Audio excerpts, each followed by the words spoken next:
Soal dugaan kasus penipuan investasi Yusuf Mansur, pengusaha Puspawardoyo sudah mengingatkan.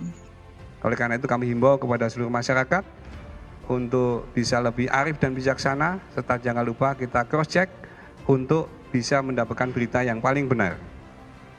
Modus operandinya tadi kami sampaikan, dia melakukan penjualan perumahan yang bertajuk perumahan syariah, namun ternyata fiktif ataupun tanahnya serta menggunakan orang-orang yang tidak ada kaitannya ataupun tidak dikenal sebelumnya ataupun tidak berhubungan dengan bidang tersebut. Saudara Yusuf Mansur, kami juga setelah kami mempelajari dengan seksama berkas-berkas dan kami mencoba melihat dari peraturan undang-undangan yang ada, itu saudara Yusuf Mansur melanggar undang-undang perbankan, quote-unquote melakukan praktek bank gelap. Ya, orang-orang atau jemaahnya berpikir sedekah itu kayak pasang lotre, pasang goceng kalau kena dapatnya goban, pasang 100.000 kalau kena dapatnya 1 juta.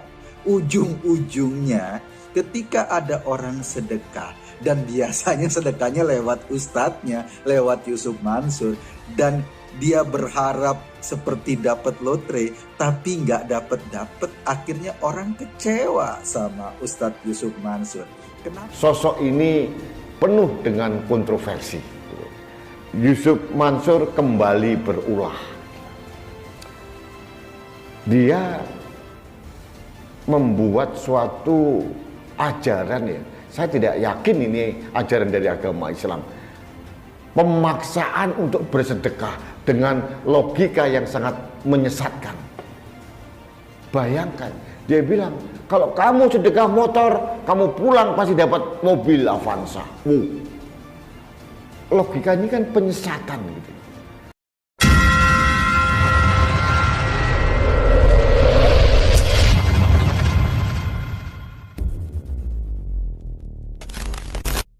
Soal dugaan kasus penipuan investasi Yusuf Mansur, pengusaha Puspawardoyo sudah mengingatkan.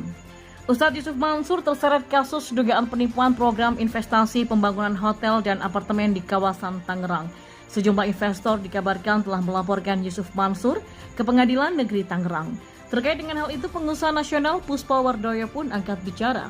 Sebelumnya, ia mengaku sudah mengingatkan Ustadz Yusuf Mansur untuk menyelesaikan kewajibannya kepada sejumlah investor pembangunan hotel dan apartemen yang digalangnya. Tidak hanya itu, Puspawardoyo itu juga meminta Yusuf Mansur untuk menghentikan kegiatannya mengumpulkan uang jamaah dengan berkedok sedekah. Namun kata Puspawardoyo, nasihatnya itu justru diabaikan oleh Ustadz yang terkenal dengan konsep sedekah tersebut. Ada seratusan orang yang mengadu ke saya, mereka menjadi korban Yusuf Mansur. Ada patungan aset, patungan usaha, patungan saham batubara, ada TKW, banyak korbannya. Ujar pengusaha asal kota Solo itu sebagaimana dikutip dari solopost.com pada Senin kemarin. Puspo menyebut apa yang dilakukan Yusuf Mansur dengan konsep sedekahnya itu modus mengumpulkan uang dengan memanfaatkan kebodohan umat Islam. Dia mengaku sudah bertemu Yusuf Mansur dan menyampaikan keluhan banyak orang yang mengaku sebagai korban investasi Yusuf Mansur. Saya bertemu dia di rumah saya sampaikan ke dia, pekerjaan antum itu pekerjaan hina, jahat dan kotor. Mencari uang di atas kebodohan umat Islam. Korbannya kan orang Islam yang miskin dan pengen cepat kaya. Saya bilang ke dia, selesaikan ente punya kewajiban, tapi bandel dia, kata Puspo. Terkait konsep sedekah yang disampaikan Yusuf Mansur, Puspo yang dikenal sebagai pengusaha ulet level nasional ini menyatakan ajaran itu salah. Dalam Islam, umat diwajibkan berusaha semaksimal mungkin dan tidak hanya mengandalkan keajaiban. Itu kan kayak bergantung kepada keajaiban, seperti simsalabim. Tafsir dia kan soal sedekah, tafsir yang tidak masuk akal. Misalnya keajaiban 7 hari sedekah, 40 hari sedekah yang dia sampaikan. Itu seperti mendikte Allah, itu pembodohan umat. Korbannya kan rata-rata bodoh yang percaya begitu saja dengan keajaiban sedekah versi Yusuf Mansur selanjutnya. Sementara itu, Yusuf Mansur lewat akun Instagramnya mengaku minta maaf atas kegaduhan tersebut. Semua keberisikan, kebisingan, kegaduhan sumbernya dari saya. Kesalahan-kesalahan saya. Maafin dah, semoga setelah masuk gugatan perdata ke pengadilan, semua bakal beres dan gak ada lagi. Doain. Insya Allah kita selesaikan semuanya dengan baik, izin Allah. Tulis Ustadz Yusuf Mansur. Ya, pengusaha nasional Puspawardoyo mengaku menjadi korban pertama Ustadz Yusuf Mansur. Pengakuan itu ia tuturkan saat diwawancari wartawan Sudarso Arif Bakwama di kanal YouTube Toyibah. Puspa bercerita tentang perkenalannya kali pertama dengan Yusuf Mansur yang belakangan dikenal dengan konsep keajaiban sedekah. Pada tahun 2005, dirinya diminta menjadi pembicara oleh salah satu I.O. di Jawa Timur. Pembicara lainnya adalah Ustadz Yusuf Mansur. Saya berbicara tentang bisnis beliau tentang dakwah, katanya. Ia kaget lantaran saat pulang dari acara Yusuf Mansur bertengkar dengan ketua I.O. tersebut. Pertengkaran itu dipicu pembagian uang hasil acara. Saya kaget kok berebut begitu, padahal I.O. itu nggak punya uang. Untuk acara biasanya nombok dulu. Saya kalau acara dengan I.O. itu nggak pernah dibayar, bahkan saya yang bayari acaranya. Kok ini malah bertengkar masalah uang? Dari situlah saya mikir, wah ini orang masalah nih, kata Puspa. Setelah acara itu, kata Puspa, Yusuf Mansur lantas meminta dirinya dihubungkan dengan wartawan dan stasiun televisi. Puspa yang sudah biasa tampil di televisi lantas memenuhi permintaan itu. Yaitu akhirnya dia sering di TV, katanya. Perihal pengakuannya sebagai korban pertama Yusuf Mansur, pemilik ayam bakar Wong Solo itu lantas bercerita kronologinya. Suatu ketika di akhir 2005 saat berada di salah satu restoran Wong Solo di Bintaro, Jakarta, dirinya didatangi Ustadz bernama asli Jam'an Nur Khatib Mansur itu. Dia pakai motor nyamperin saya ketok kaca mobil. Saat itu saya bawa mobil Elf yang sudah saya modifikasi, ada tempat tidurnya sehingga bisa saya pakai keliling kota mengecek bisnis. Dia nyapa, masih kenal saya pak, lanjutnya. Setelah itu terjadi pembicaraan antara dirinya dengan Yusuf Mansur. Yusuf Mansur lantas terang-terangan meminta mobil tersebut dengan alasan akan dipakai untuk berdakwah. Ya karena untuk berdakwah boleh, tapi dengan syarat stiker-stikernya nggak boleh dicopot. Itu branding usaha bisnis saya, katanya. Namun, berselang 10 hari kemudian dirinya mendapatkan laporan dari karyawannya di Bintaro bahwa stiker-stiker mobil itu sudah dilepas.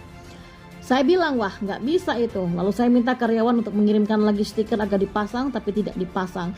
Lalu saya hubungi tapi tidak diangkat. Wah ini sudah kurang ajar nih, katanya. Karena marah dirinya tidak lagi mau berhubungan dengan Yusuf Mansur sampai sekitar 10 tahun kemudian dirinya dihubungi seseorang. Dia mengaku sopirnya Yusuf Mansur minta BPKB mobil. Saya nggak mau, katanya. Perihal pengakuan Puspa Wardoyo ini dijawab Ustadz Yusuf Mansur lewat rekaman suara yang diunggah di kanal YouTube Daku Channel. Yusuf Mansur menceritakan mobil Elf itu disedekahkan kepada dirinya di suatu forum pengajian yang diselenggarakan di salah satu outlet ayam bakar Wong Solo di Bintaro, bukan diminta oleh dirinya sebagaimana dikatakan Puspa Wardoyo. Saya diminta untuk berbicara di keluarga besar karyawan dan outlet manajer dari beberapa cabang beliau di Jakarta dan sekitarnya. Saya bercerita tentang sedekah, lalu saya minta semua mengisi di kertas mau sedekah apa, tapi tidak boleh tulis nama. Nah, di salah satu itu ada kertas, ada isinya mobil, katanya Yusuf Mansur. Karena tertulis sedekah mobil, dirinya lantas menoleh ke arah Puspa Wardoyo dan menanyakan hal itu. Saya lihatin beliau, ini bapak, iya buat kamu. Buat saya loh, bukan dipinjamin, kata Yusuf Mansur. Dan menurut Yusuf Mansur, pada hari itu juga mobil Elf yang sudah dimodifikasi tersebut ia sedekahkan kembali. Nah disinilah kesalahan, mestinya saya bilang dulu ke beliau tapi saya nggak bilang, ujarnya. Ustadz Yusuf Mansur pun diduga melakukan penipuan berkedok sedekah. Kasus yang digugat terkait investasi patungan dana hotel, haji dan umroh di Tangerang. Mengenai dugaan tersebut, Ustadz Yusuf Mansur membuat pernyataan dan klarifikasi di Instagram pribadinya. Ustadz Yusuf Mansur mengatakan bahwa dirinya bukanlah seorang penipu. Saya bukan penipu, insya Allah. Minta didoakan semoga bukan jadi penipu.